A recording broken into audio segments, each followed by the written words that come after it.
Sir, आज ईद का अवसर है, एक साल के रोजे के बाद आज ईद मनाया जा रहा है, क्या कहना चाहेंगे लोगों को? देखिए, सही बात है।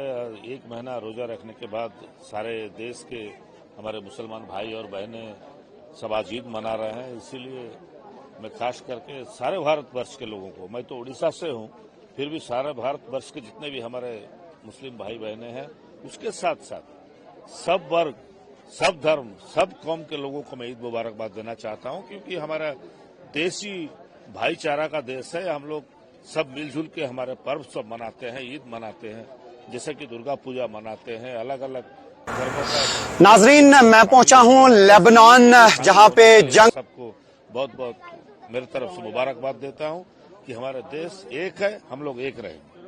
Thank you sir.